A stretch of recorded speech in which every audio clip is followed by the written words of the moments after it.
Hi everyone, कैसे हो आप सब। तो चलिए आज मैं आप सबके लिए एक्सप्लेन करने जा रही हूँ फ्लैश सीजन 4 का एपिसोड नंबर 17। तो पिछले एपिसोड में हमने देखा था डिवो की तरह ही डॉक्टर हैरिसन वेल भी थिंकिंग कैप बनाता है ताकि वो बचे दो और बस मेटा तक डिवो से पहले पहुंच सके, जिसमें कि डॉक्टर हैरिसन वेल कुछ हद तक कामयाब हो भी जाता है। थिंकिंग कैप की मदद से वो बचे दो बस मेटा के नाम तक पता कर लेता है, मगर उनकी लोकेशन ट्रैक नहीं कर पाता है। तो चलिए फ्रेंड्स, इसी के साथ स्टार्ट करते हैं एपिसोड नंबर 17, जिसकी शुरुआत स्टार लैब से होती है, जहां पर डिवो की होलोग्राम के जरिए बैरी और डिब्नी प्रैक्टिस कर रहे होते हैं ताकि अगली बार जब डिवो इनके सामने आ जाए तो उनसे कैसे निपटना है। पर इस प्रैक्टिस के दौरान बैरी ऐसा फील करता है डिब्नी उतना सीरियस नहीं है जितना उसे होना चाहिए। वो चीजों को कॉमेडी वे में ले रहा है, जिस पर बैरी झल्लाता हुआ इस बारे में डिब्नी से बात करता है, जिसे सुन डिब्नी यहाँ से चला जाता है। तब आयरिस यहाँ बैरी को समझाती है, थोड़ा वक्त दो, डिब्नी समझ जाएगा। वहीं अब आगे हैरिसन थिंकिंग कैप से दो बस मेटा एडमिन गॉस और जैनेट पेटी की लोकेशन ढूंढने में लगा होता है, जहां पर इन्हें एडमिन की कोई भी लोकेशन या उसके बारे में कोई भी जानकारी नहीं मिल पाती। पर दूसरी मेटा जैनेट पेटी की पूरी डिटेल इन्हें मिल जाती है, जो कि पेशे से एक चोर थी, जिसे कि कई बार आयरन हाइट में भी रखा गया है पास्ट में। पर इस वक्त इन्हें जैनेट कहाँ मिल सकती है इस बारे में हैरिसन पता लगाने में लगा होता है और सभी को शांत रहने बोलता है कि तभी यहाँ ब्रिज ओपन कर अर्थ 19 से जिप्सी यानी सिस्को की गर्लफ्रेंड का पिता ब्रीचर अचानक से यहाँ घबराया हुआ आता है और फिर सिस्को को बोलता है उसे सिस्को की मदद चाहिए, जिसे जब शांत कर सिस्को पूछता है कि आखिर मैटर क्या है। जवाब में ब्रीचर बताता है कुछ देर पहले वो किसी अर्थ में वैम्पायर जो कि खून चूसने में माहिर होते हैं उनसे लड़ाई कर रहा था। पर तभी ब्रीचर ने अपनी सारी शक्तियां खो दी, उसकी पावर्स अब काम नहीं कर रही है। इसलिए ब्रीचर चाहता है कि सिस्को ब्रीचर को चेक कर ये बताए कि आखिर प्रॉब्लम क्या है उसकी पावर में, जिसे सुनकर अब सिस्को ब्रीचर की मदद करने के लिए तैयार हो जाता है। तो वहीं अब हमें डिवो को दिखाया जाता है, जिसका ये शरीर भी अब कमजोर पड़ने लगा है, जिसे देख मार्लिस परेशान होकर डिवो को आराम करने बोलती है और खुद अकेले ही जल्द से जल्द उन दो बस मेटा को ढूंढने का मन बनाती है। तो इधर अब हमें एक पार्सल को दिखाया जाता है, जिसे कि दो गार्ड्स मिलकर टांगने की कोशिश कर रहे होते हैं, पर चूंकि वो पार्सल इतना हैवी होता है कि वे उसे उठा नहीं पाते हैं, जिसे अब गाड़ी में रखने के लिए वे दोनों गार्ड्स पुलिंग मशीन लेने अंदर जाते हैं। अब इसी बीच यहाँ जैनेट पहुंचती है, जो कि अपनी ग्रेविटेशनल पावर का इस्तेमाल कर इस पार्सल को बस टच कर हवा में उड़ाकर अपने साथ साइड में लाकर उसे पटक कर तोड़ देती है और फिर इसके अंदर मौजूद एक लॉक्ड सूटकेस को भी खोलकर इसके अंदर मौजूद डायमंड की क्राउन चुराकर यहाँ से भाग निकलती है।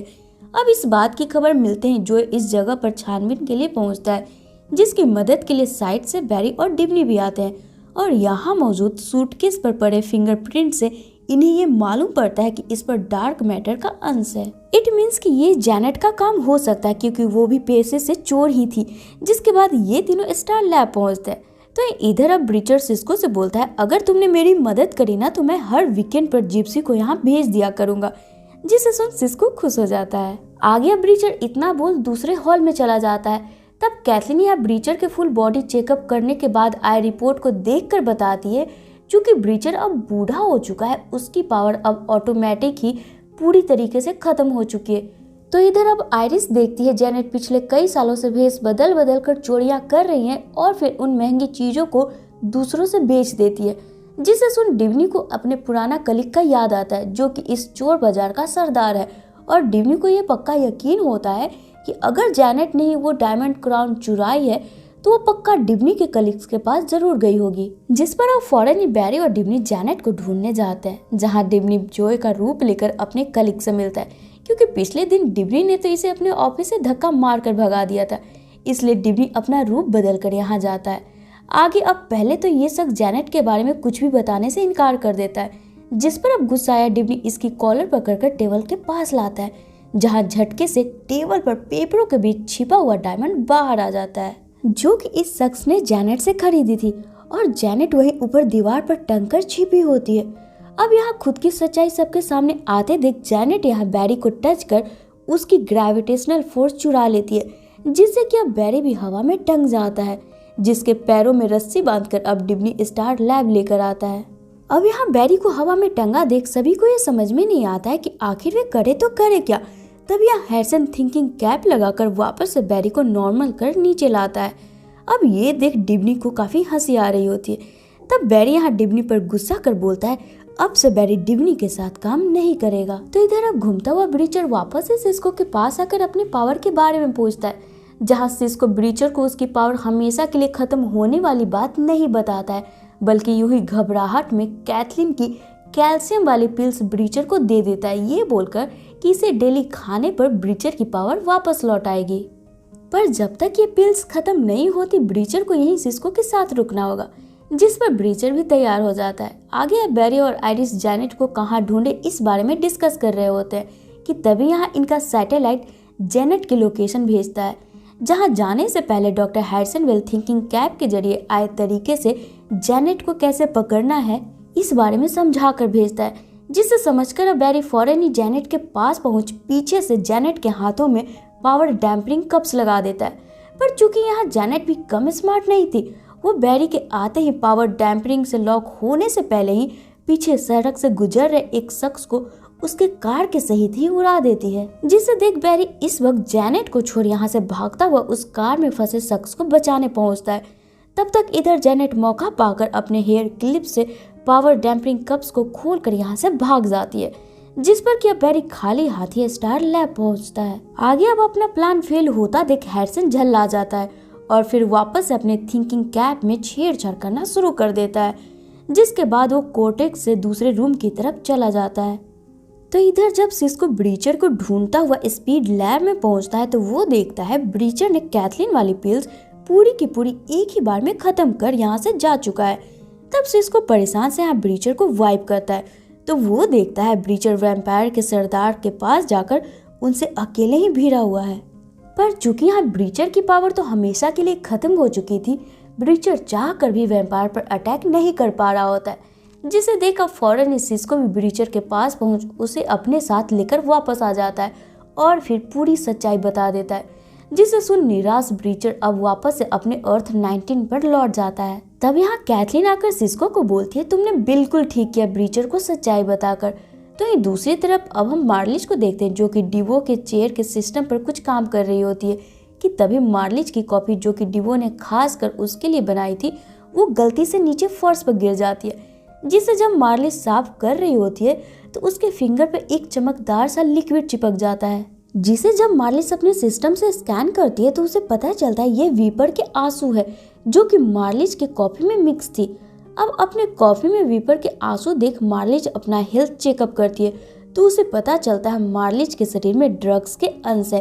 इट मीन्स कि मार्लिज कहीं डिवो को दगा ना दे दे। उसके वायलेंट रूप को देखकर डिवो पहले से ही मार्लिज के खाने और पीने की चीजों में ड्रग्स डालकर उसे अपनी कंट्रोल में किए हुए था। अब यहाँ पर ये सच्चाई मालूम पड़ते ही मार्लिज के तो होश ही उड़ जाते हैं, तो वो फटाफट अपना पूरा सिस्टम चेक करती है तो उसमें मार्लिज के एक वीक पहले की एक सीक्रेट क्लिप रिकॉर्ड होती है, जिसे कि मार्लिज ने खुद ही एक वीक पहले डिवो से छिपकर खुद के लिए रिकॉर्ड करी थी, जिसमें मार्लिज खुद को ही वार्न कर रही होती है कि यहाँ से भाग जाओ वरना डिवो तुम्हें भी नहीं छोड़ेगा। कि तभी यहाँ पीछे से डिवो भी आ जाता है और मार्लिज को अब आउट ऑफ कंट्रोल देख डिवो अपने चेयर में लगे वायर से मार्लिज को एक बार फिर से ड्रग्स दे देता है, जिससे कि कुछ देर बेहोश रहने के बाद मार्लिज वापस से सब चीज भूल कर डिवो की जी हजूरी में लग जाती है,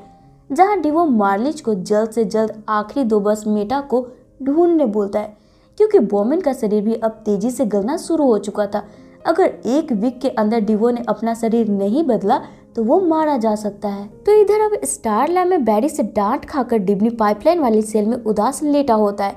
जिस पर कि अब बैरी अपना गुस्सा शांत कर आइरिस के भेजने पर डिब्नी को सॉरी बोलने आता है, जिस पर डिब्नी भी मान जाता है और साथ ही आगे से सीरियस रहने का भी बैरी से वादा करता है। कि तभी यहाँ आइरिस इन्हें अनाउंस कर बताती है जेनेट इस वक्त सिटी में हो रहे गाला इवेंट में है, जिसे सुनकर अब फौरन ही बैरी और डिब्नी गाला इवेंट में पहुंचते हैं, जहां पर जेनेट जबरदस्ती एक महिला को हवा में उड़ाकर उसकी डायमंड की नेकलेस छीन रही होती है। और बैरी को यहाँ एक बार फिर से अपने रास्ते में देख जेनेट अपनी पावर नीचे जमीन पर फैला देती है ताकि वहां मौजूद सभी शख्स हवा में उड़ने लगे, जिसे देख अब फौरन ही बैरी अपने सुपर स्पीड से बारी बारी कर सभी शख्स को यहाँ से उठाकर दूसरी दूर जगह पर रख देता है। अब ये देखकर जैनेट यहाँ हंसते हुए एक बार फिर से बैरी को टच करके उसे हवा में उड़ा देती है, जिससे कि अब बैरी ऊपर आसमान की तरफ जाने लगता है, जिसे जब डिज्नी अपना हाथ लंबा कर रोकने की कोशिश करता है पर वो उसे रोक नहीं पाता है। तभी यहाँ डिज्नी को एक आइडिया आता है। वो फटाफट से अपना हाथ लंबा कर जैनेट के पैरों को पावर डैम्पिंग से लॉक कर देता है।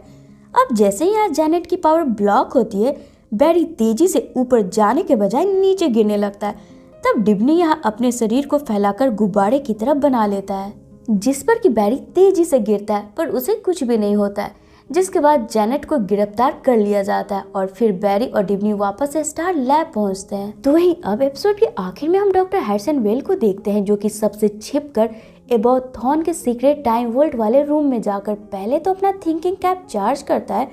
और फिर गिडियन को भी एक्टिवेट कर देता है। और इसी के साथ ये एपिसोड यहीं पे खत्म हो जाती है। तो फ्रेंड्स, ये थी मेरी आज की वीडियो। अगर आपको पसंद आई हो तो इसे लाइक कर मेरे चैनल देसी बुक को ऑल बेल नोटिफिकेशन के साथ सब्सक्राइब कर ले, ताकि मैं जब भी नेक्स्ट वीडियो डालूं आपको नोटिफिकेशन मिलता रहे और मुझे आपका सपोर्ट। तो चलिए फिर मिलते हैं अपने नेक्स्ट वीडियो में। Till then take care and bye bye.